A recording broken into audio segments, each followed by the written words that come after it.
Hi everyone, कैसे आप सभी लोग आए हो। आप सभी लोग अच्छे होंगे। मेरा नाम है खुशी शर्मा और आपका स्वागत है मेरे प्यारे से यूट्यूब चैनल पे।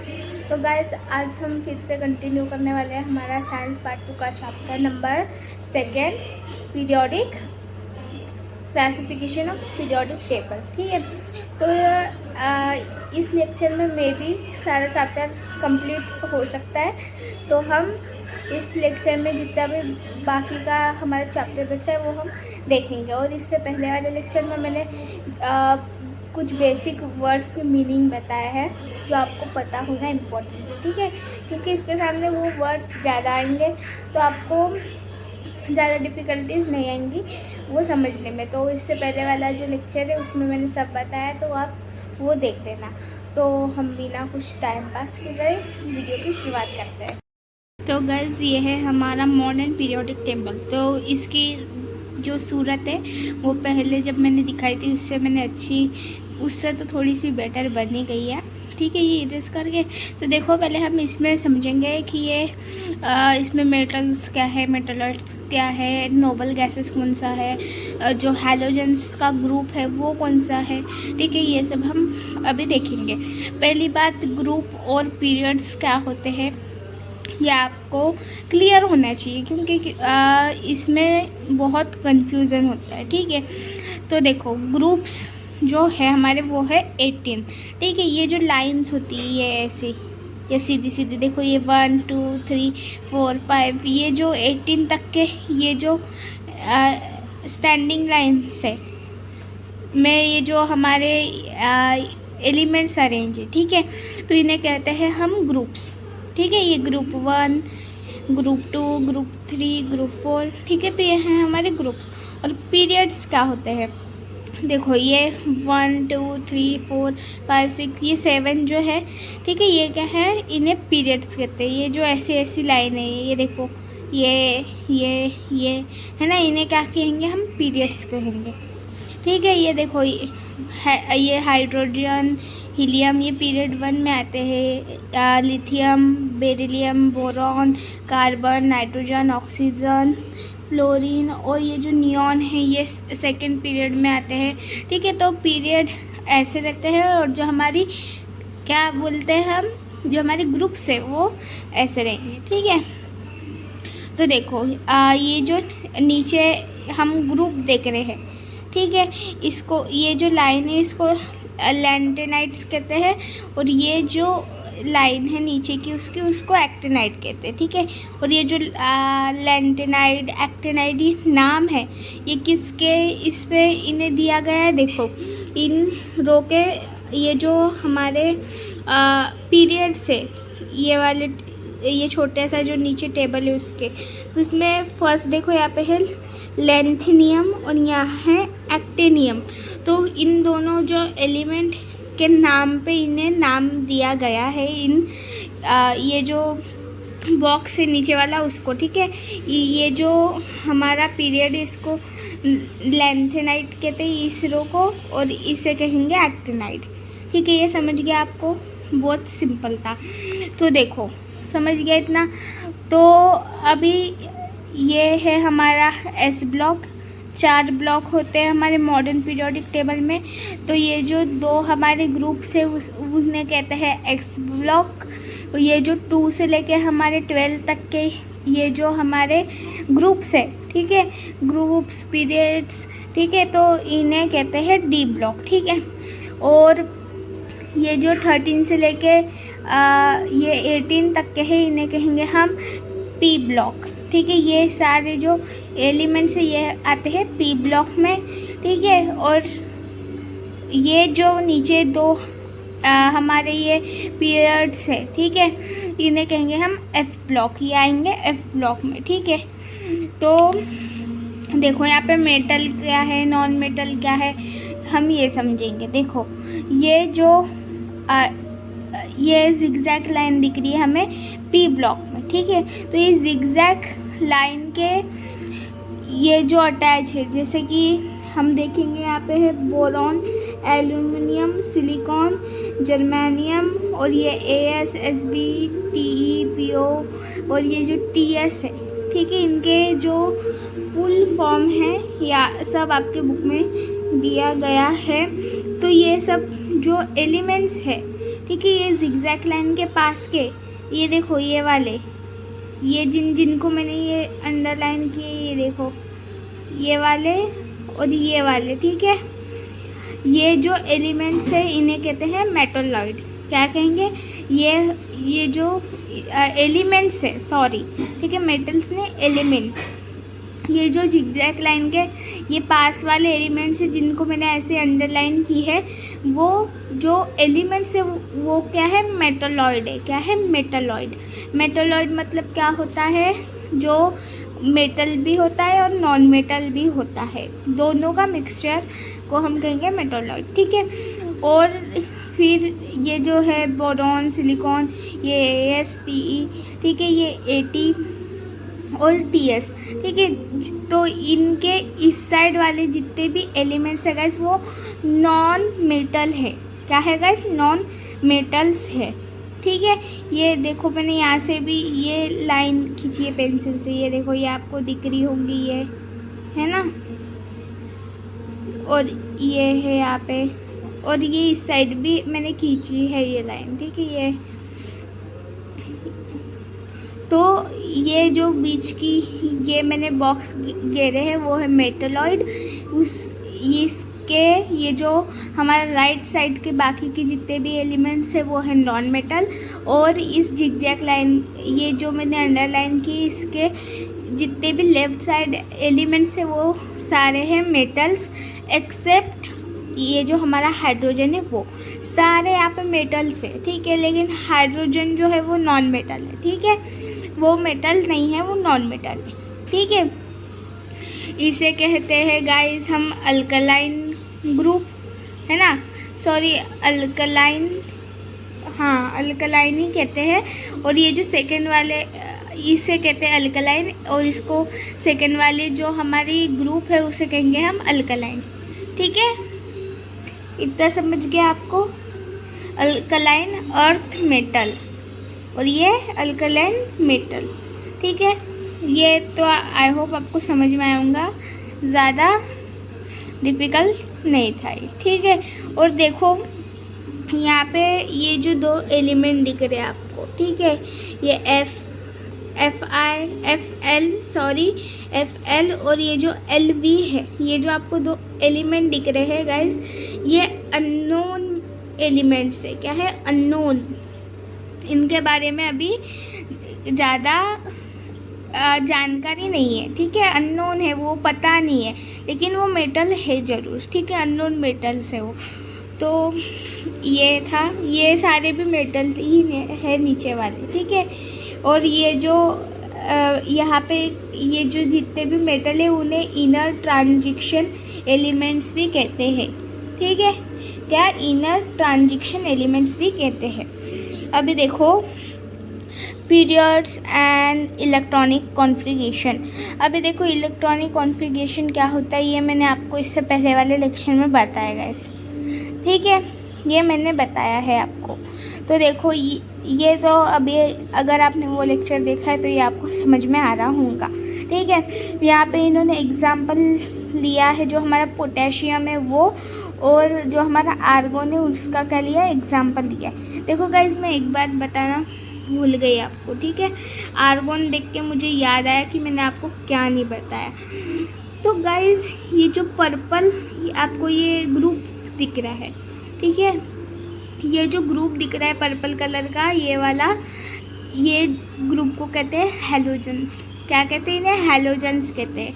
क्या कहते हैं? हैलोजेंस। इसमें आता है फ्लोरीन, क्लोरीन, ब्रोमीन, आयोडीन, ये सब आते हैं इसमें, ठीक है, ये भी आते हैं नीचे के। तो इसे कहते हैं हैलोजन ग्रुप।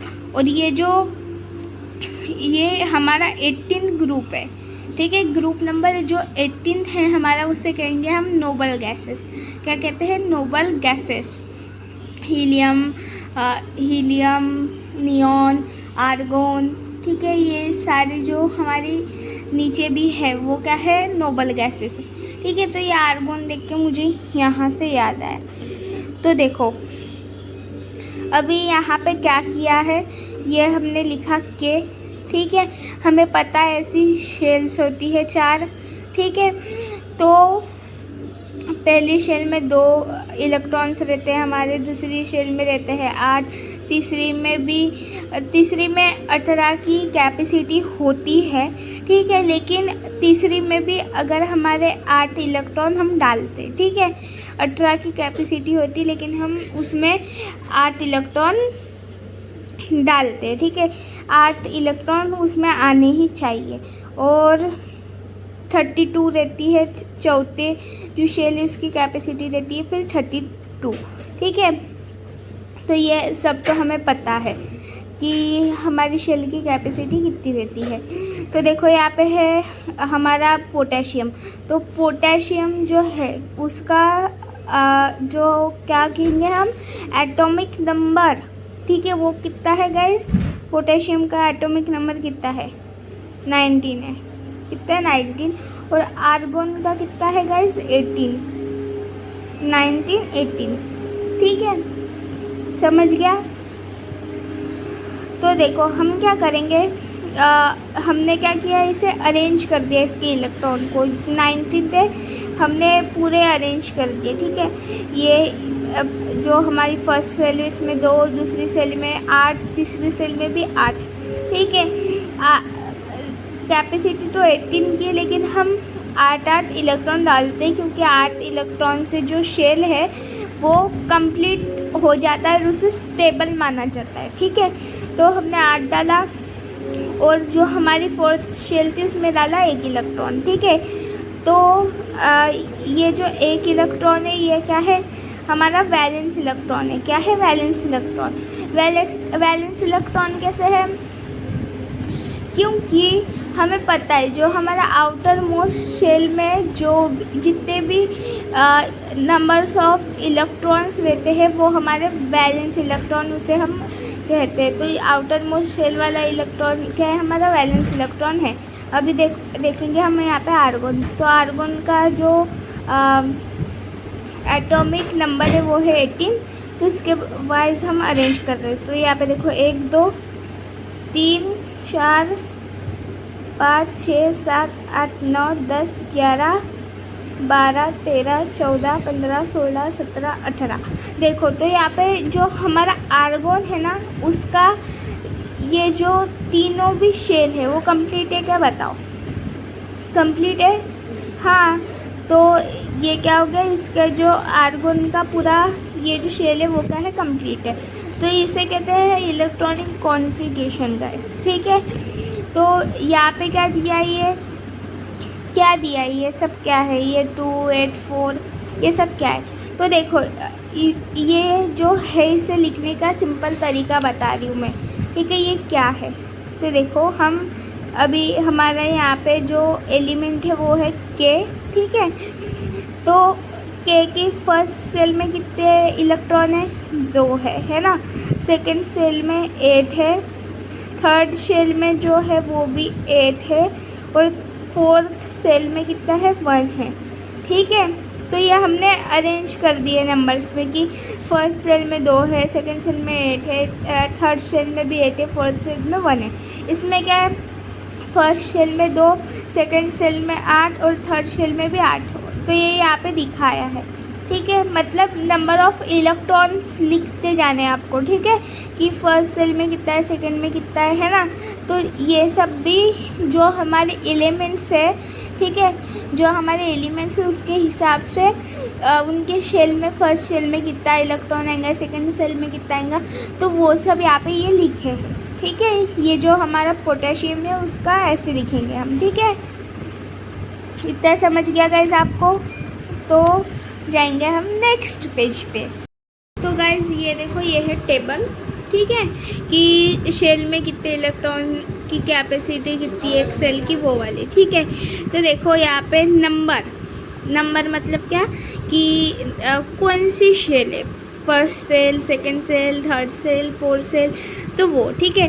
शेल के नेम क्या है? के है, एल, एम, एन, ठीक है। ये 4 शेल, ये क्या है? उनके नेम है, ठीक है।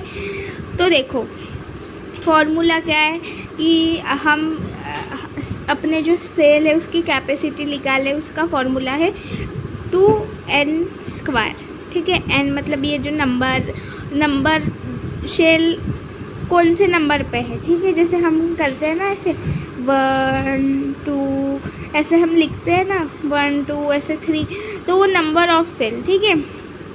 तो ये यहाँ पे अरेंज किए, तो देखो 2 जो है वो हमारे फॉर्मूले में है, इनटू जो n है, तो ये फर्स्ट है ना, k का क्या है 1 है नंबर, तो यहाँ पे लिखेंगे 1 और उसका स्क्वायर, तो 1 का स्क्वायर 1 ही होता है, तो 2 × 1 हो जाएगा हमारे 2।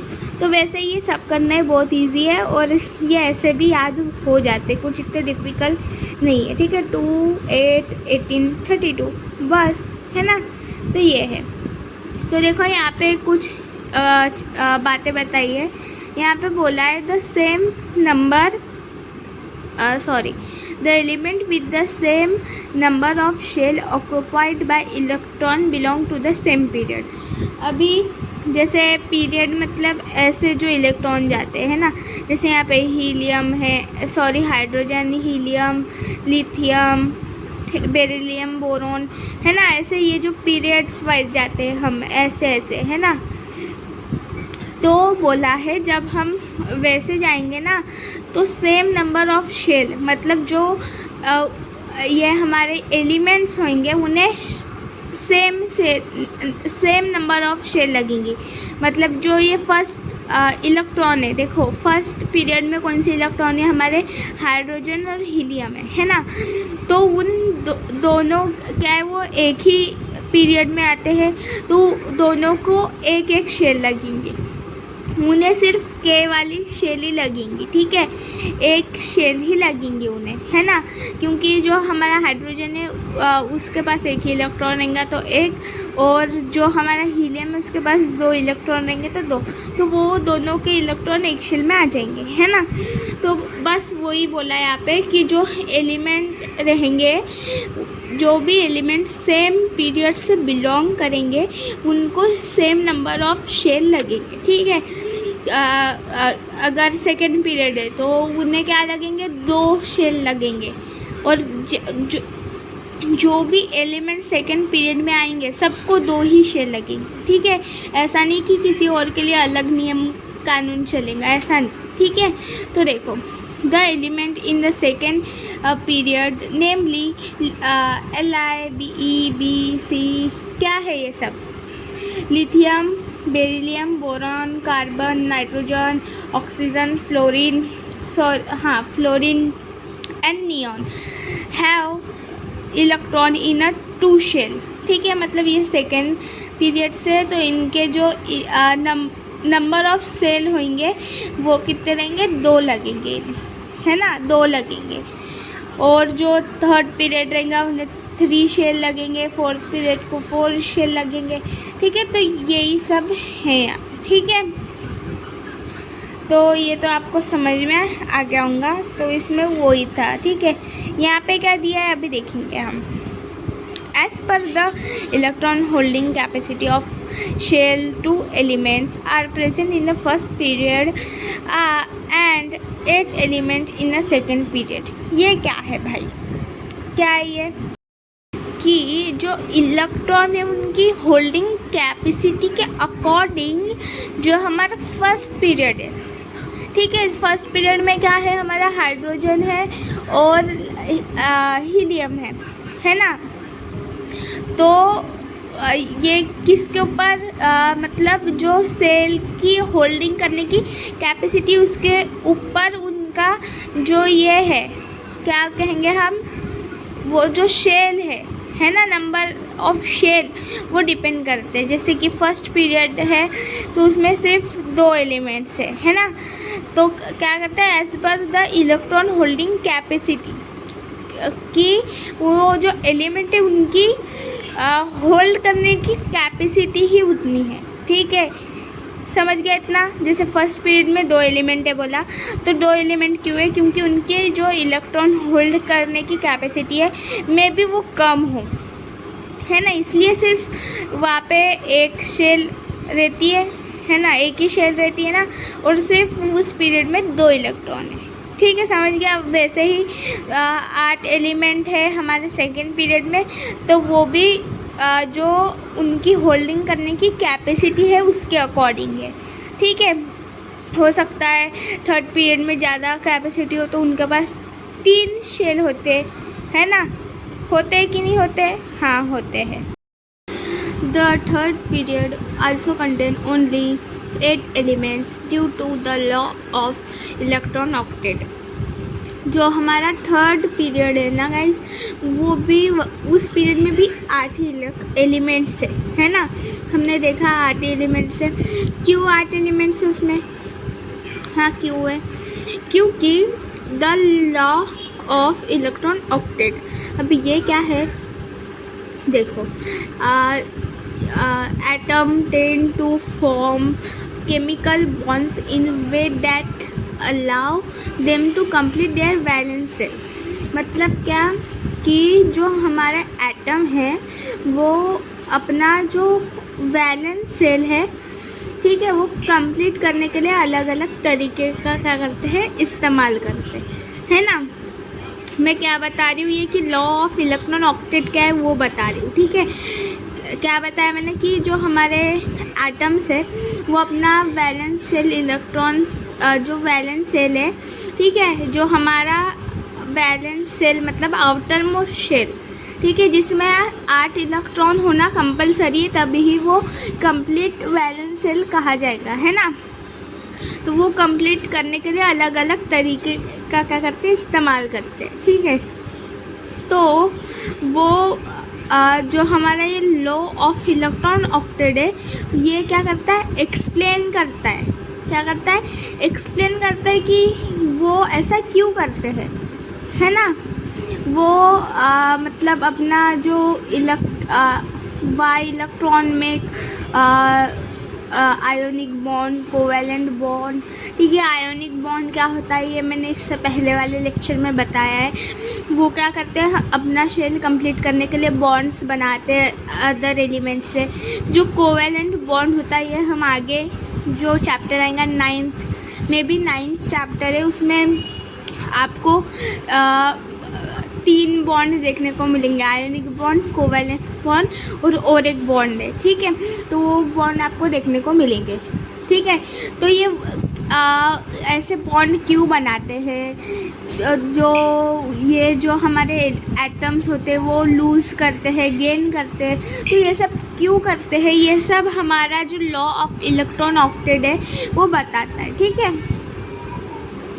तो उसे ही कहते हैं हमारा लॉ ऑफ इलेक्ट्रॉन ऑक्टेट, ठीक है गाइस, इतना समझ गया। तो अभी ये तो ऐसा ही है, इतना ये जो ये सेंटेंस है वो उसमें कुछ नहीं है, ठीक है, इतना। तो ये देखो अभी periodic trend in modern periodic table, ये क्या है? ट्रेंड मतलब क्या गाइस? ट्रेंड मतलब क्या होगा? पैटर्न, ठीक है। जो ट्रेंड्स लिखा है यहाँ पे उसका मतलब होगा पैटर्न, ठीक है। when the properties of elements in a period or a group of the modern periodic table are compared, certain regularity is observed in their variations, ठीक है। मतलब क्या कि वेरिएशन में जैसे कि valency, atomic size, metallic, non metallic characters, ये आते हैं वेरिएशंस में, ठीक है। अभी वैलेंसी क्या होता है, एटॉमिक साइज क्या होता है, ठीक है। ये दोनों तो मैंने आपको एटॉमिक साइज मैंने आपको मे बी बताया होगा उस लेक्चर में, मुझे याद नहीं है, लेकिन वैलेंसी तो आपको पता ही होंगे। आउटर मोस्ट शेल में जितने भी शेल होते हैं उसे कहते हैं वैलेंस सेल, ठीक है। तो उसे कहेंगे हम valency, atomic size, metallic, non metallic characters, ठीक है। तो ये जो है ये वेरिएशन होते हैं। मेटालिक, नॉन मेटालिक कैरेक्टर जो है वो हम अभी आगे देखने वाले हैं क्या होएगा, ठीक है। तो ये सब जो होते हैं उसे कहते हैं periodic trends in modern periodic table, ठीक है।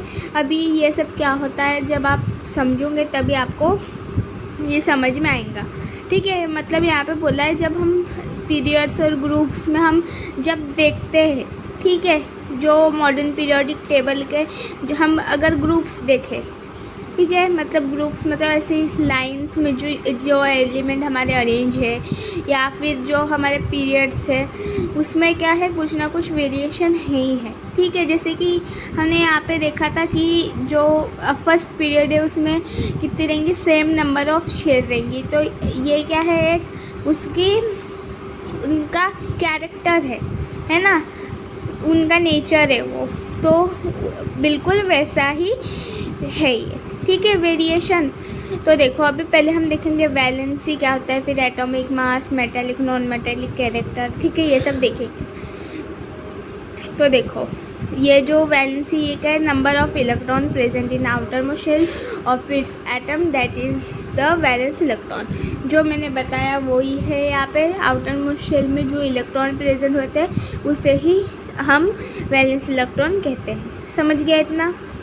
तो ये देखो ये ऊपर आपको दिया है सिंबल, इलेक्ट्रॉनिक कॉन्फ़िगरेशन और वैलेंसी, और उसके अकॉर्डिंग यहाँ पे एक एलिमेंट लिया है जो कि है पोटेशियम, और उसके नीचे लिखा है उसका एटॉमिक नंबर, ठीक है। तो आप अगर एग्ज़ाम में आपको ये तीनों चीज़ पूछी है एक क्वेश्चन में, ठीक है, कहीं पे भी पूछी है कि आपको एक एलिमेंट दिया है एल्युमिनियम, ठीक है, तो आपको बोला एल्युमिनियम लिखा है, उसका सिंबल बताओ, इलेक्ट्रॉनिक कॉन्फ़िगरेशन का बताओ और वैलेंसी बताओ। तो आप क्या लिखोगे, पहले जो आपका एल्युमिनियम का सिंबल है क्या है Al, उसका जो एटॉमिक नंबर है वो क्या है 13 है ना, तो वो लिखना, और उसके नंबर ऑफ शेल में कितने इलेक्ट्रॉन, फिर वो किस तरह से अरेंज होते हैं वो लिखना है आपको, और वैलेंसी लिखनी है, वैलेंस इलेक्ट्रॉन लिखना है, ठीक है। आउटर मोस्ट शेल में जो इलेक्ट्रॉन आता है वो लिखना है, ठीक है। अभी एटॉमिक साइज़ मतलब क्या है, ठीक है, size volume is a fundamental property of matter, ठीक है। साइज़ तो समझता होगा आपको, है ना, मीडियम, एक्सेल, ये सब क्या रहते हैं, ये साइज़ रहते हैं क्या नहीं, जब हम कपड़े खरीदते हैं तो वैसे ही जो ये होते हैं हमारे एलिमेंट्स, उनका भी कोई साइज़ होता होगा, है ना। तो ये सब क्या है, ये फंडामेंटल प्रॉपर्टीज़ है, ठीक है, ये साइज़, वॉल्यूम, ये सब क्या है, फंडामेंटल प्रॉपर्टीज़ है ना। The size of an atom is indicated by its radius. जो साइज़ होता है कोई भी एटम का, अभी एटम मतलब क्या है ये मत पूछना है, क्योंकि ये सब मैंने बोला था कि इसमें छोटे छोटे वर्ड्स आएंगे, जैसे ये एटम है ना, ये इलेक्ट्रॉनिक कॉन्फ़िगरेशन, वैलेंसी, ये सब मैंने इससे पहले वाले लेक्चर में बताया है, ठीक है आपको। तो वो लेक्चर देखोगे तो समझ में आ जाएगा ये छोटे छोटे वर्ड्स का मीनिंग, ठीक है। तो जो साइज होगा हमारे एटम का, ठीक है, is indicated by its radius, वो किससे इंडिकेट होगा, उसके रेडियस से। अभी रेडियस मतलब क्या होता है ये तो आपको पता ही होना चाहिए। जैसे देखो फॉर एग्ज़ाम्पल ये है हमारा एक एटम, ठीक है, एग्ज़ाम्पल ले रहे हैं। तो देखो ये यहाँ से लेके लाइन ये मैंने यहाँ तक के खींची, ठीक है। तो ये जो पूरी लाइन है इसे कहेंगे हम डायामीटर, ठीक है, क्या कहेंगे हम इसे, डायमीटर कहेंगे, है ना। और ये जो डायमीटर का आधा, ठीक है, ये जो जितना भी ये पोर्शन होगा उसे हम कहेंगे रेडियस, ठीक है। जो डायमीटर रहेगा अपॉन 2, डायमीटर का आधा, ठीक है, जो भी रहेगा उसे कहेंगे हम रेडियस हमारा, ठीक है। तो रेडियस समझ गया। डायमीटर क्या है, जैसे कि ये सर्कल है, ठीक है, डायमीटर अभी ज़रूरी नहीं कि ये ही रहेगा, डायमीटर ये भी दे सकता है हमारा सीधा, ठीक है। अभी ये लाइन सीधी नहीं गिर रही है, ये डायमीटर भी दे सकता है हमारा, ठीक है। डायमीटर मतलब जो सर्कल है उसके अंदर की पूरी एक स्ट्रेट लाइन, उसे कहेंगे हम डायमीटर, ठीक है। तो डायमीटर का आधे को हम कहते हैं रेडियस, ठीक है। तो साइज़ जो रहता है एटम का वो हमारे रेडियस के ऊपर डिपेंड करता है। रेडियस इंडिकेट करता है, ठीक है, डिपेंड नहीं, इंडिकेट करता है। Atomic radius is the distance between the nucleus of the atom and its outer most shell.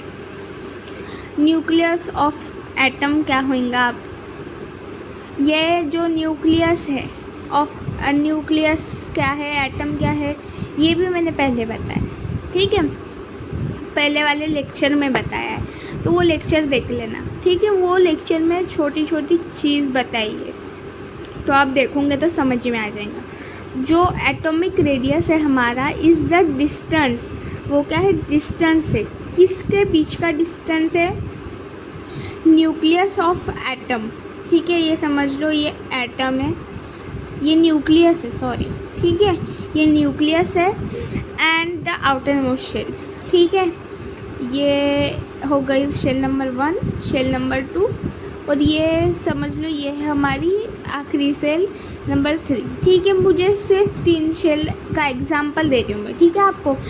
तो फिर ये होंगी हमारी लास्ट शेल, तो ये होंगी हमारे आउटर मोस्ट शेल, ठीक है, हम इसे क्या कहेंगे, आउटर मोस्ट शेल कहेंगे, क्योंकि ये हमारी आखिरी शेल है ना।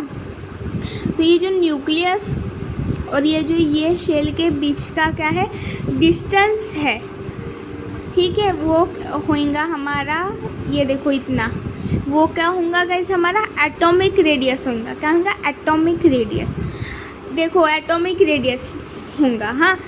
और मैंने अभी और एक चीज़ बताई है यहाँ पे आपको कि सर्कल के अंदर ये जो पूरी लाइन होती है उसे कहेंगे डायमीटर, है ना, और उसके आधी लाइन को कहेंगे हम रेडियस।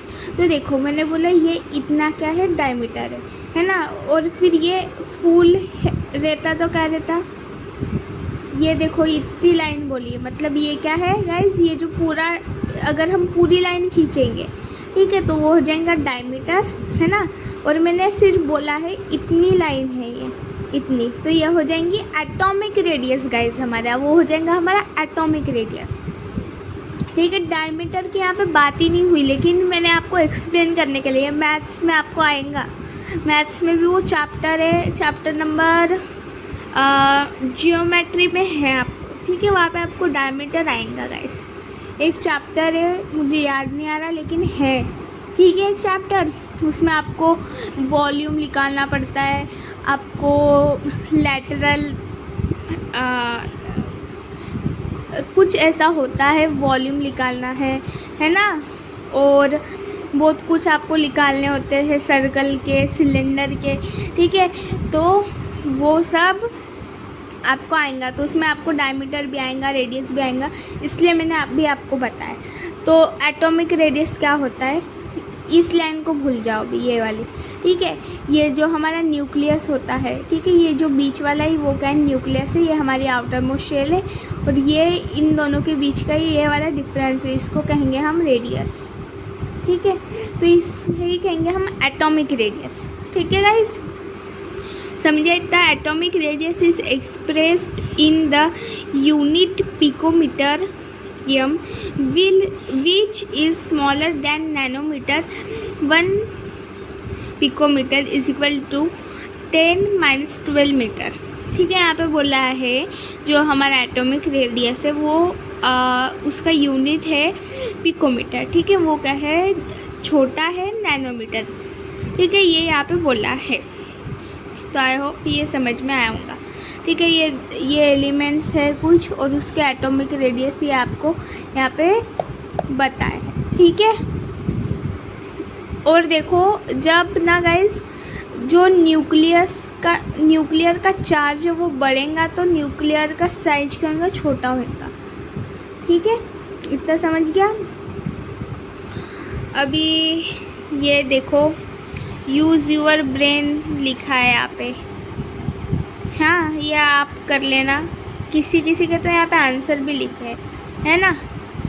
तो देखो अभी हम देखेंगे मेटालिक नॉन मेटालिक कैरेक्टर, मतलब वही tendency to gain electron, lose electron, ठीक है, तो उसे ही कहेंगे हमारे ये कुछ कैरेक्टर्स होते हैं, ठीक है।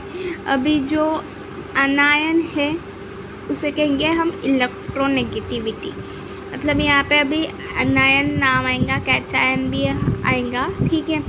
तो जो हम ये देखो यहाँ पे कैटायन, ठीक है, अनायन भी आएगा यहाँ पे। तो इसका मतलब होगा इलेक्ट्रोपॉजिटिविटी, ठीक है। इलेक्ट्रोपॉजिटिविटी देखो यहाँ पे दिख रहा है। और इलेक्ट्रोपॉजिटिविटी क्या होती है वो भी मैंने आपको इससे पहले वाले लेक्चर में बताई है, तो वो देखना, ठीक है। तो हम देखेंगे मेटेलिक और नॉन मेटेलिक कैरेक्टर्स, ठीक है। तो देखो, it is seen that the metallic element like sodium magnesium are towards the left, ठीक है। जो हमारे एलिमेंट्स है, मेटेलिक एलिमेंट्स मतलब जो मेटल्स है हमारे, ठीक है, वो कहाँ पर है गाइस? लेफ्ट साइड में है ना, टूवर्ड्स लेफ्ट साइड में है हमारे, ठीक है, ईस्ट साइड में। और the non metallic elements such as sulphur chlorine are towards right side. ये भी मैंने आपको बताया है ना, इसी लेक्चर में बताई है, पहले लेक्चर में, इसी लेक्चर में, कि जो हमारे इस साइड वाले एलिमेंट है वो है नॉन मेटल और इस साइड वाले है मेटल। इस साइड वाले मेटल है लेकिन एक्सेप्ट हाइड्रोजन जो है वो हमारा मेटल नहीं है, ठीक है। The metalloid element silicon lies in between the two types, a pattern is also observe in the other periods, ठीक है। ये सब तो है, ये सब वही है, झिगजैग लाइन, उसके पास वाले जो है वो मेटलॉइड है, वही बताया है यहाँ पे, ठीक है। तो देखो, द केमिकल फॉर्मूले of simple ionic compound that the cation in them is formed from a metal will the cation from a non-metal। यहाँ पे क्या बोला है, जो हमारे मेटल्स है, ठीक है, वो कैटायन है, ठीक है। मैं सिंपल लैंग्वेज में बिल्कुल साफ बता रही हूँ आपको, वो इतना लिखा है उसके ऊपर ज़्यादा अपना दिमाग मत लगाओ। मेटल जो होते हैं हमारे वो क्या रहते हैं? कैटायन रहते हैं। कैटायन मतलब क्या है? इलेक्ट्रोपॉजिटिविटी, वो अपना इलेक्ट्रॉन लूज़ करते, किसी और को दान दे देते वो अपना इलेक्ट्रॉन। क्यों देते हैं? क्योंकि उनका जो आउटर मोस्ट शेल है वो क्या हो जाए? स्टेबल हो जाए, ठीक है, उनका आउटर मोस्ट शेल स्टेबल हो जाए, इसलिए वो क्या करते हैं? मेटल अपना इलेक्ट्रॉन क्या करते हैं? लूज़ करते हैं, तो उसे हम कहेंगे कैटायन, ठीक है। एनायन मतलब क्या? नॉन मेटल, जो क्या करते हैं? इलेक्ट्रॉन क्या करते हैं? गेन करते हैं, ठीक है। नॉन मेटल क्या करते हैं? इलेक्ट्रॉन गेन करते हैं, तो वो क्या हो जाती है? इलेक्ट्रोनेगेटिविटी उसे हम कहते हैं, तो उसे ही कहेंगे हम अनायन। समझ गए इतना? ये तो समझ में आया होगा। A tendency to form a cation by losing its valence electron, it's a property called electropositivity of an element। वही जो मैंने बताया अभी। An atom non-metal has tendency to, ये देखो, ये भी मैंने वही जो अभी बताया वो ही है यहाँ पे, ठीक है। तो ज़्यादा ये नहीं करना, अपन टाइम पास नहीं करते, डायरेक्ट आगे बढ़ते हैं। Electrons in the inner shell lies in between the valence shell and the nucleus। मतलब क्या बोला है इन्होंने? इनर शेल मतलब अंदर वाली जो शेल है, ठीक है, उनकी जो इलेक्ट्रॉन है वो किसके बीच में होते हैं? बिटवीन वैलेंस सेल जो आउटर मोस्ट शेल है और न्यूक्लियस के बीच के होते हैं। ऑब्वियसली होंगे ना गाइस। देखो, इनर शेल मतलब क्या बोला है? देखो, ये हमारा न्यूक्लियस रहता है, ठीक है, एग्जाम्पल, और ये हमारी शेल है समझो, ठीक है। ये न्यूक्लियस, ठीक है, ये हमारी इनर शेल और ये हमारी वैलेंस सेल है, ठीक है। तो ये जो हमारा न्यूक्लियस है और ये जो हमारी आउटर मोस्ट शेल है उसके बीच में जो है ये हमारी इनर शेल लाई कर रही है कि नहीं? उसके बीच में ही है ना दोनों के हमारी इनर शेल, तो वही कहा है यहाँ पे, ठीक है। अभी शेल जो है वो ज़्यादा भी हो सकती है, कम भी हो सकती है, यहाँ पे तो मैंने 2 ही शेल ली है, ठीक है। तो because of their presence the effective nuclear charge exerting an attractive force on a valence electron in somewhat less than the actual nuclear charge. ये न्यूक्लियर चार्ज क्या होता है, ये अट्रैक्टिव फोर्स क्या होता है, ठीक है, इफ़ेक्टिव अट्रैक्टिव फोर्स, ठीक है, ये सब क्या होता है गाइस, ये भी मैंने इससे पहले वाले लेक्चर में बताया, ठीक है। तो ये देखो मैं डायरेक्ट बताती हूँ, ये जो इफ़ेक्टिव फोर्स होता है वो क्या करता है, वो जो न्यूक्लियस होता है वो जो हमारी आउटर मोस्ट शेल होती है उसको अट्रैक्ट करता है, उसको अपने तरफ खींचता है, ठीक है। वो जो वैलेंस इलेक्ट्रॉन होते हैं ना, आउटर मोस्ट शेल के जो इलेक्ट्रॉन होते हैं उसको अपने तरफ खींचता है, ठीक है, वही बोला है स्लाइड में, ठीक है। The number of valence electron in metal is small 1 to 3, ठीक है। जो नंबर ऑफ वैलेंस इलेक्ट्रॉन होते हैं, ठीक है, मतलब जो मेटल्स के आउटर मोस्ट शेल में जो नंबर ऑफ इलेक्ट्रॉन होते हैं वो 1 से 3 तक के रहेंगे सिर्फ, ठीक है। जो मेटल रहेंगे उसके आउटर मोस्ट शेल में 1 रहेगा वैलेंस इलेक्ट्रॉन, 2 रहेंगे या फिर 3 रहेंगे, ठीक है, उससे ज़्यादा नहीं रहेंगे, ठीक है। तो जो effective nuclear charge existing attractive force on a valence electron is small, ठीक है। तो क्या होता है, जो इफेक्टिव न्यूक्लियर चार्ज होता है, फिर से बता रही हूँ, इससे पहले वाला लेक्चर देख लेना, उसमें क्लियर किए मैंने ऐसे वर्ड्स, ठीक है। एटम, ये भी वर्ड मैंने क्लियर किया, इफेक्टिव न्यूक्लियर चार्ज क्या होता है, ठीक है। तो वो लेक्चर आप देख लेना, ठीक है। तो क्या होता है, अट्रैक्टिव फोर्स जो होता है वो क्या रहता है, इसमें मेटल्स में कम रहता है, ठीक है, स्मॉल रहता है, ठीक है, इतना समझ गया। अभी देखो, as a combined effect of this 2 factor metals have a tendency to, वही कि जो हमारे मेटल्स है उनके पास क्या रहती है गाइस, टेंडेंसी रहती है to lose their electron. Non metal के पास टेंडेंसी रहती है कि वो इलेक्ट्रॉन गेन कर ले। नॉन मेटल इलेक्ट्रॉन गेन क्यों करेंगे, क्योंकि उन्हें नोबल गैसेस जैसा स्टेबल होना है, ठीक है। और ऐसा ही नहीं कि नॉन मेटल्स को ही स्टेबल होना है, जो हमारे मेटल होते हैं इन दोनों को क्या होना पड़ता है, स्टेबल होने के लिए वो क्या करते हैं, अपना इलेक्ट्रॉन लूज़ और गेन करते हैं। नोबल गैसेस क्या है, हीलियम है ना, हीलियम, आर्गॉन, नियॉन, ये सब क्या है, हमारी नोबल गैसेस है, ठीक है। तो आप कभी भी देखना, जो हमारे नोबल गैसेस होंगे उनका जो वो रहता है इलेक्ट्रॉनिक कॉन्फ़िगरेशन, जब हम उनका करते हैं तो वो बिल्कुल परफेक्ट होता है, ठीक है, वो बिल्कुल स्टेबल होता है। जैसे हमने आर्गॉन का एग्जांपल दिया था, तो उसके इलेक्ट्रॉनिक कॉन्फ़िगरेशन में कैसे सेल थे, पहले शेल में 2 थे इलेक्ट्रॉन्स, सेकंड शेल में 8 थे और थर्ड शेल में भी 8 थे, है ना। तो हमें जो वैलेंस शेल है उसको कंप्लीट करने के लिए लगते हैं 8 इलेक्ट्रॉन, ठीक है। तो इसलिए उसका जो आउटर मोस्ट शेल था वो क्या था, पूरा कंप्लीट था, उसमें 8 इलेक्ट्रॉन आ चुके थे, तो वो क्या था, स्टेबल था। तो वैसे ही जो हमारे पूरे नोबल गैसेस रहती है उसका ग्रुप कौन सा है, नोबल गैसेस का 18 ग्रुप जो है पूरा नोबल गैसेस का है, ठीक है। तो वो क्या है, पूरा स्टेबल है, ठीक है।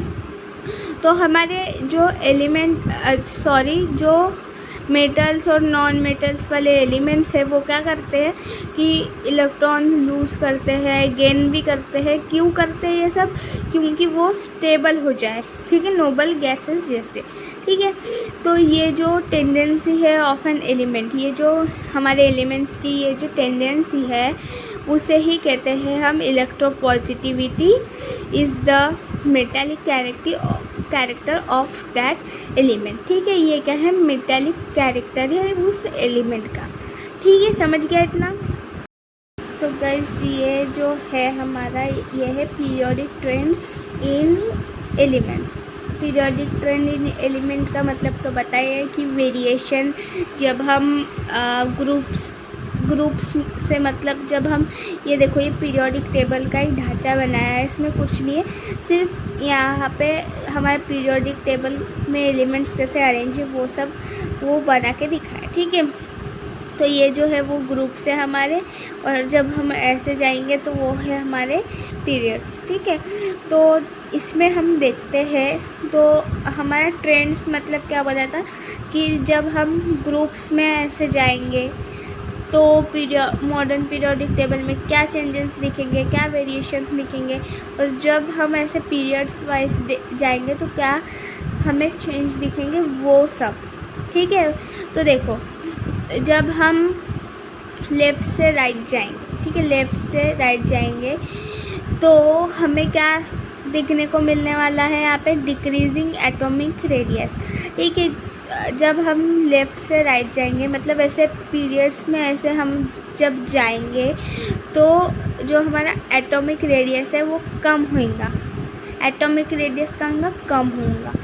अभी एटॉमिक रेडियस कैसे कम होगा गाइस, कैसे होगा एटॉमिक रेडियस कम, जैसे हम पहला ही ये देखेंगे है ना, तो ये है हमारा क्या कहेंगे हम न्यूक्लियस, ये हम हाइड्रोजन का ले रहे हैं हम। ठीक है, तो ये देखो यहाँ पे देंगे हम एक हमारा हाइड्रोजन का एक इलेक्ट्रॉन। ठीक है, तो इसका एटॉमिक रेडियस क्या है, कम है ना, डिक्रीज़ हो रहा है एटॉमिक रेडियस, है ना।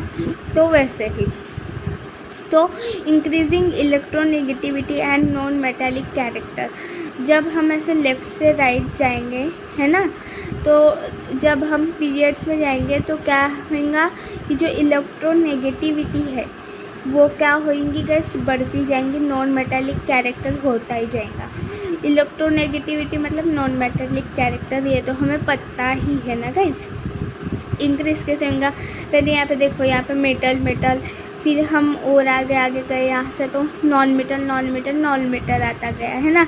तो ये क्या हो रहा है कि इलेक्ट्रोनेगेटिविटी क्या हो गई, यहाँ पे स्टार्टिंग से तो ठीक थी, फिर यहाँ पे इंक्रीज़ होती गई है ना। तो क्या हुआ है, यहाँ पे जो इलेक्ट्रोनेगेटिविटी है वो क्या होती है गाइस, इंक्रीज़ होती है जब हम ऐसे जाते हैं।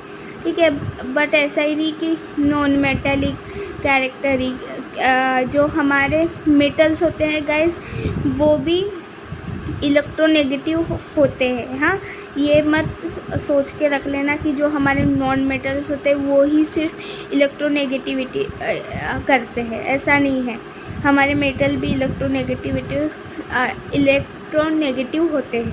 ठीक है, क्योंकि ऐसा थोड़ी ना है कि हमारे सारे मेटल्स स्टेबल है, ऐसा नहीं है ना। वो भी क्या करते हैं, अपना इलेक्ट्रॉन लूज़ करते हैं ना गाइस, किसी और एलिमेंट को, है ना, तभी तो वो स्टेबल बनते हैं। तो हमारा या फिर जो हमारे मेटल होते हैं वो गेन भी करते हैं इलेक्ट्रॉन। ठीक है, तो ये जितने भी एलिमेंट्स होते हैं वो गेन लूज़ करते ही रहते हैं। ठीक है, तो सिर्फ एक्सेप्ट जो हमारे नोबल गैसेस का ग्रुप होता है, ठीक है, वो स्टेबल रहता है, उन्हें गेन लूज़ करने की ज़रूरत नहीं है, लेकिन सब करते हैं। ठीक है, तो क्या होता है, इंक्रीज इलेक्ट्रोनेगेटिविटी, जब हम ऐसे जाएंगे लेफ़्ट से राइट जाएंगे तो इलेक्ट्रोनेगेटिविटी इंक्रीज़ होएंगी, मतलब जो हमारे एलिमेंट होंगे वो इलेक्ट्रॉन गेन करेंगे। ठीक है, तो इलेक्ट्रॉन जब हमारे एलिमेंट गेन करेंगे तो उसे इलेक्ट्रोनेगेटिविटी कहते हैं ऑब्वियसली, तो वो सब होएगा। ठीक है, और कहेंगे decrease electropositivity and metallic character. अभी देखो यहाँ पे हमने बोला कि इलेक्ट्रोनेगेटिविटी क्या होंगी, इंक्रीज़ होंगी, तो ऑब्वियसली जो हमारी इलेक्ट्रोपॉजिटिविटी है वो डिक्रीज़ ही होंगी ना। अभी ये बढ़ते जा रही है, इंक्रीज़ मतलब बढ़ना, डिक्रीज़ मतलब घटना। ठीक है, तो हमारी नेगेटिविटी इंक्रीज़ होंगी, ये हमने बोल दिया यहाँ पे। तो फिर ये जो इलेक्ट्रोपॉजिटिविटी वो ऑब्वियसली कम होती जाएंगी ना, ये बढ़ रही है तो दूसरी तो कम होंगी ही, होंगी क्या नहीं होंगी, ऑब्वियसली होंगी। तो जब हम लेफ़्ट से राइट जाएंगे तो ये सब हमें देखने को मिलेगा। और जब हम अभी ऐसे ग्रुप्स में जाएंगे, मतलब ये ऐसे ग्रुप्स में जब हम जाएंगे, सॉरी हाँ, तो ऐसे हम ग्रुप्स के जब ऐसे नीचे देखेंगे, ठीक है, करेक्ट था, वो मुझे लगा कि मैंने गलत बोला। ठीक है, तो क्या क्या हमें चेंज दिखेंगे? इंक्रीजिंग एटॉमिक रेडियस, जब हम ऐसे देखते हैं तो क्या होता है? डिक्रीज़ होता है एटॉमिक रेडियस। और जब हम टॉप से लो में जाते हैं, टॉप से नीचे आते हैं हम, तो हमें एटॉमिक रेडियस क्या होता है गाइस? इंक्रीज़ होता है, बढ़ता जाता है। ठीक है, क्यों बढ़ता है एटॉमिक रेडियस? क्योंकि देखो, हमने जो हमारा पीरियड नंबर 1 है उसमें सिर्फ एक शेल रहेंगी, है ना, और ये पीरियड नंबर 1 है, पीरियड नंबर 1, तो इसमें शेल कितनी रहेंगी? एक रहेंगी। ये पीरियड नंबर 2 है तो इसमें 2 शेल रहेंगी। पीरियड नंबर है ये हमारा 3, तो इसमें 3 शेल रहेंगी। तो नंबर ऑफ शेल क्या दिख रही है आपको गाइस? बढ़ती जा रही है ना। जब हम ऐसे पीरियड्स में जाते हैं तो जो नंबर ऑफ़ शेल है ना गाइस, वो इंक्रीज़ होंगी। इसमें 4 नंबर ऑफ़ शेल रहेंगी, इसमें 5 रहेंगी, इसमें 6 शेल रहेंगी, तो ऐसा होएगा, है ना। तो क्या हो रहा है अभी? नंबर ऑफ़ शेल क्या होती है जब हम ऐसे पीरियड से, मतलब ऊपर से जब हम नीचे जाते हैं कि तो क्या होता है? जो नंबर ऑफ़ शेल है वो क्या होती है? बढ़ती जाती है। तो इसलिए अगर शेल बढ़ रही है, अगर देखो यहाँ पे एक ही शेल थी ना जब हम ऐसे ऐसे जा रहे थे, ठीक है, नहीं थी शेल, एक ही थी, तो वो क्या हो रहा था? जो हमारा रेडियस है वो क्या था? बहुत कम था, डिक्रीज था, है ना। और जब हम ऊपर से नीचे जा रहे हैं ऐसे में, तो क्या हो रहा है? हमारा शेल के जो नंबर है वो बढ़ते ही जा रहे हैं, इसलिए हमारा रेडियस भी क्या होगा? बढ़ेगा। ठीक है, तो और सेकंड क्या है? Decreasing electronegativity and non metallic character, मतलब इससे बिल्कुल अपोजिट होएगा जब हम पीरियड्स में नीचे जाएंगे। ठीक है, जब हम ग्रुप्स में चलेंगे ऐसे सीधे सीधे, है ना, तो बिल्कुल जो हम पीरियड्स में जा रहे थे तो उससे बिल्कुल अपोजिट होएगा। यहाँ पे क्या होएगा? डिक्रीज़ होएगा इलेक्ट्रोनेगेटिविटी। ठीक है, मतलब इलेक्ट्रोनेगेटिविटी कम हो जाएंगी। अभी कैसे कम होंगी इलेक्ट्रोनेगेटिविटी? कि जो एलिमेंट्स होंगे वो क्या करेंगे गाइस? लूज़ करेंगे इलेक्ट्रॉन। क्या करेंगे? लूज़ करेंगे अपने इलेक्ट्रॉन। ठीक है, तो वो क्या, अगर हमारा एलिमेंट किसी को अपना इलेक्ट्रॉन दान दे रहा है तो वो अच्छा काम कर रहा है, तो उसको हम इलेक्ट्रोनेगेटिविटी कैसे बोलेंगे, है ना। इसलिए जो हमारी इलेक्ट्रोनेगेटिविटी होंगी वो कम हो जाएंगी जब हम ऐसे ग्रुप्स में जाएंगे। ठीक है, और क्या हो जाएंगी? अगर इलेक्ट्रोनेगेटिविटी डिक्रीज़ हो रही है तो इलेक्ट्रोपॉजिटिविटी क्या हो जाएंगी? हमारी इंक्रीज़ हो जाएंगी, और वो मेटालिक कैरेक्टर होगा हमारा। समझ गया इतना?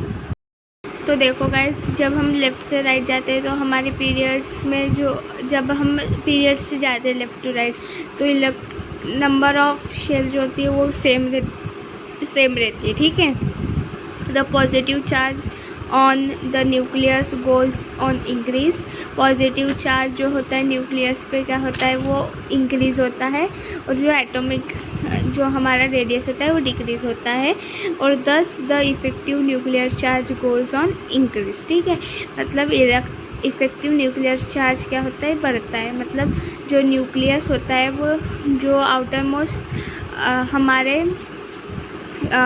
इलेक्ट्रॉन होता है, शेल होता है, उसे क्या करता है? पावर से खींचता है। ठीक है, अगर हमारा एटॉमिक रेडियस कम है, थोड़ा दिमाग लगाओ। ठीक है, अगर हमारा एटॉमिक रेडियस कम हुआ तो मतलब हमारे न्यूक्लियस और आउटर मोस्ट शेल के बीच का डिस्टेंस कम हो गया, है ना। डिस्टेंस क्या हो गया? कम हो गया। उसके बीच में कुछ रुकावटें है ही नहीं, डिस्टेंस जो है वो बहुत कम है, तो हमारा न्यूक्लियस क्या करेंगे? डायरेक्ट उसे, मतलब जो उसका इफ़ेक्टिव न्यूक्लियर चार्ज होगा, मतलब जो उसके पास पावर रहती है आउटर मोस्ट शेल को खींचने की, वो क्या हो जाएंगी? इंक्रीज़ हो जाएंगी। क्योंकि इसके, जैसे हमने हाइड्रोजन का एग्जांपल लेंगे, ये एक इलेक्ट्रॉन है, इसके बीच का रेडियस जो है वो बहुत कम है ना। तो न्यूक्लियस क्या करेंगे? इस इलेक्ट्रॉन को भी, शेल को पावर से खींचेगा ना, खींचेगा कि नहीं खींचेगा? इनके बीच का जो ये रहेगा, जो हमारा इफ़ेक्टिव न्यूक्लियर चार्ज है वो बहुत ज़्यादा रहेगा, है ना। और अगर समझो कोई और एलिमेंट है, जैसे हमने एग्ज़ाम्पल लिया हमने पोटेशियम, ठीक है। तो पोटेशियम के बीच में भी ऐसे पहले इसमें 2 शेल, फिर आएंगी 8, फिर 1 शेल आएंगी, है ना। तो फिर जो आउटर मोस्ट शेल रहेंगी हमारे, उसमें क्या रहेगा, 1 इलेक्ट्रॉन रहेगा, वैलेंस इलेक्ट्रॉन 1 रहेगा, और जो हमारी शेल रहेंगी आउटर मोस्ट वो, ठीक है। और बट जो न्यूक्लियस से पोटेशियम की बात कर रहे हैं हम, हाँ, जो न्यूक्लियस से जो आउटर मोस्ट शेल के बीच का डिफरेंस होगा वो तो बहुत रहेगा ना, क्योंकि यहाँ पे 2 इलेक्ट्रॉन रहेंगे, उसके बाद 8 इलेक्ट्रॉन, उसके बाद और 8 इलेक्ट्रॉन। तो फिर क्या होगा, जो हमारे न्यूक्लियस के पास वो इलेक्ट्रॉन और शेल खींचने की जो पावर रहेंगी ना वो कम होंगी, क्योंकि बीच में हमारे बहुत सारे शेल और इलेक्ट्रॉन रहेंगे, है ना। तो ये हमें कॉमन सा सेंस लगाना है, ठीक है, तो हमें समझ में आ जाएगा, ठीक है। The 2 factor namely the increasing nuclear charge and decreasing atomic number as we go left within a period, जो मैंने बताया बिल्कुल वही है, ठीक है। ये the valence electron are held with greater and greater attractive force, this is called electronegativity of atom. वही बोला है, जो वैलेंस इलेक्ट्रॉन है ना, वो ग्रेटर और ग्रेटर अट्रैक्टिव फोर्स लगता है, तो उसे ही कहेंगे हम इलेक्ट्रोनेगेटिविटी, ठीक है। इलेक्ट्रोनेगेटिविटी और किसी चीज़ को भी कहते हैं, वो मैं 10 बार बता चुकी हूँ मैंने, हाँ। तो वो भी आप वो अभी खुद से समझ में आनी चाहिए, ठीक है। अब भी नहीं बताऊँगी मैं कि इलेक्ट्रोनेगेटिविटी मतलब क्या और पॉजिटिविटी मतलब क्या, वो मैंने आपको पहले बताया, ठीक है। तो वही बोला यहाँ पे, increasing electronegativity from the left to right within a period, the ability of an atom to become an ion by accepting outer side electron goes on increasing. देखो, मुझे बताने की ज़रूरत भी नहीं होगा पड़ी आपको कि इलेक्ट्रोनेगेटिविटी होती क्या है, ठीक है। मैंने अभी आपको बोला था बताऊंगी नहीं, लेकिन नेक्स्ट सेंटेंस में ही जो इलेक्ट्रोनेगेटिविटी क्या होती वो बताई है। देखो, वही एबिलिटी अगर किसी एलिमेंट ने दूसरे एलिमेंट के इलेक्ट्रॉन ले लिए अपने जो अपने आप को स्टेबल बनाने के लिए, तो उसने क्या किया है, किसी और का इलेक्ट्रॉन एक्सेप्ट कर लिया, है ना। ये देखो, एक्सेप्ट कर लिया, तो उसको क्या कहेंगे हम, इलेक्ट्रोनेगेटिविटी कहेंगे। और जो एलिमेंट उसको वो इलेक्ट्रॉन दे रहा है, वो जो एलिमेंट है वो अच्छा काम कर रहा है ना इसको अपना इलेक्ट्रॉन देके, तो वो कहेंगे इलेक्ट्रोपॉजिटिविटी होएगा। तो यही है गाइस सारा मेटेलिक नॉन मेटेलिक कैरेक्टर। 10 बार एक बताया है मैंने, समझ में तो आया होगा, ठीक है। ये वाला छोटा सा देखो, ये ऑलवेज रिमेंबर, देखो आप, will going downward in any group, the electropositivity of element goes increase, will their electronegativity on decrease। ये जो है इस पैराग्राफ में भी यही बोला है, देखो हमने ये पढ़ा है ना। यहाँ पे बोला है कि जब हम ये ग्रुप्स में, है ना, ये ग्रुप है हमारा, इसमें ऊपर से जब हम नीचे जाएंगे, है ना, ये देखो मैंने यहाँ पे पीरियड लिखा है ना, लेकिन ये ऐसे तो ये पीरियड ही रहेगा, लेकिन ऐसे सीधा करेंगे ये ग्रुप रहेगा। तो देखो सही लिखा है मैंने। तो ये जो ग्रुप है ये वाला, जब हम इसमें ऊपर से ऐसे नीचे नीचे जाएंगे तो क्या होगा गाइस, जो इलेक्ट्रोपॉजिटिविटी होंगी वो क्या होंगी, इंक्रीज़ होंगी, इलेक्ट्रोपॉजिटिविटी बढ़ जाएंगी, है ना। जो एलिमेंट्स होंगे अपना इलेक्ट्रॉन क्या करेंगे, वो किसी और को देंगे, मतलब इलेक्ट्रोपॉजिटिविटी क्या हो जाएंगी, बढ़ जाएंगी, है ना। will going from left to right in any period, the electronegativity increases, will electropositivity goes decreasing। मतलब वही, अगर हम पीरियड्स में जाएंगे, हम अगर ऐसे जाएंगे ऐसे पीरियड्स में, तो क्या होगा, जो हमारी इलेक्ट्रोनेगेटिविटी हो जाएंगी वो बढ़ेंगी और ये इलेक्ट्रोपॉजिटिविटी घट जाएंगी, है ना। मतलब अच्छाई जो होंगी वो हार जाएंगी यहाँ पे और बुराई जीत जाएंगी, ऐसा आप मतलब याद रख सकते हो, ठीक है। बीच बीच में कुछ ना कुछ बोलना पड़ता है, आपको उससे याद रह सकता है, क्या पता है क्या नहीं। Larger the electropositivity or negativity of the element, higher the reactivity। अगर किसी भी एलिमेंट की इलेक्ट्रोपॉजिटिविटी या फिर इलेक्ट्रोनेगेटिविटी ज़्यादा है तो उसकी वो क्या रहेगा, हायर रिएक्टिव मेटल एलिमेंट रहेगा, मतलब वो जल्दी से रिएक्ट कर जाएगा। ठीक है, जैसे कि समझ लो कोई भी एक एलिमेंट है, हाँ, उसको हमने रख दिया हवा में तो लग गई, फिर पता चला कि भाई आग लग गई करके, ये क्या हुआ है ना, कि ये ऐसा कैसा हुआ कि हमने वो एलिमेंट को थोड़ा सा हवा में क्या रख दिया कि आग लग गई उसको। ऐसा कैसे हुआ, ऐसा इसलिए हुआ कि वो जो एलिमेंट था वो बहुत ही ज़्यादा उसकी हायर द रिएक्टिविटी, उस मेटल की रिएक्टिविटी ज़्यादा थी, इसलिए वो एलिमेंट क्या हो गया, जल गया भाई, इतने जल्दी से उसने रिएक्ट कर दिया, है ना। तो यही होता है, अगर किसी एलिमेंट का इलेक्ट्रोपॉजिटिविटी नेगेटिविटी अगर ज़्यादा है तो उसकी रिएक्टिविटी ज़्यादा होंगी। ठीक है, तो देखो अभी ये ग्रेडेशन इन हैलोजन फैमिली। हैलोजन फैमिली मतलब होते हैं वही हमारे क्लोरीन, फ्लोरीन, ब्रोमीन, आयोडीन, ये the group 17 contain the member of halogen family. ये मैंने बताया कि ग्रुप 17 में हैलोजन आते हैं। All of them have the general formula X2। ठीक है, वो जो जितने भी एलिमेंट्स हैं उनका जनरल फार्मूला है X2। ठीक है, मतलब X मतलब जो भी हमारा एलिमेंट होएगा उसका जो सिंबल है वो। ठीक है, जैसे कि यहाँ पे एग्ज़ाम्पल, ठीक है, जो हमारा फ्लोरीन है वो एक हैलोजन फैमिली से आता है तो उसका सिंबल है F। ठीक है, तो यहाँ पे X की जगह सिंबल हमने F लिखा और ये जो 2 है वो लगाना ही लगाना है हैलोजन फैमिली में, तो इसलिए हमने यहाँ पे लगाया 2। तो मतलब ये एक जनरल फार्मूला है हैलोजन फैमिली का। ठीक है, a gradation is observe in their physical state down the group.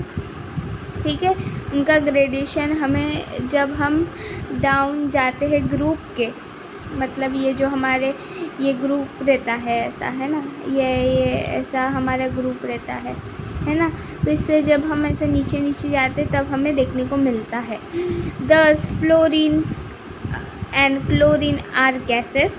ये जो हमारी फ्लोरीन होती है, क्लोरीन होती है, हमारी गैस रहती है।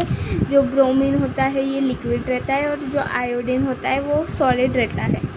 ये याद रख लेना कि ब्रोमीन फ्लोरीन गैस है, ब्रोमीन जो है लिक्विड है, आयोडीन जो है वो सॉलिड है। आगे ये काम आएगा आपको। ठीक है, तो गाइस आई होप आपको जो वीडियो है जितना भी मैंने बताया अभी पूरा चैप्टर ही ख़त्म कर दिया हमने सेकंड वाला। ठीक है, तो आपको समझाऊंगा। ठीक है, जो इस लेक्चर से पहले वाला लेक्चर है वो इम्पॉर्टेंट है गाइस, वो लेक्चर आपको देखना ही चाहिए। उस लेक्चर के बाद जब आप ये लेक्चर देखोगे तो आपको समझ में आएगा। ठीक है, कुछ डिफ़िकल्ट नहीं है, एक ही एक बात में आपको 10 बार बोल रही हूँ और एक ही एक बात वो आपकी बुक में भी लिखी है तो वो मैं बता रही हूँ आपको। ठीक है, तो ये बहुत इजी था, तो आई होप आपको ये सब समझ में आया होगा। अगर आपको समझ में आया है तो वीडियो को लाइक करो, जो वीडियोस है उनको अपने ग्रुप्स में शेयर करो और हमारे प्यारे से छोटे से जो चैनल है उसे सब्सक्राइब करो। Okay, bye.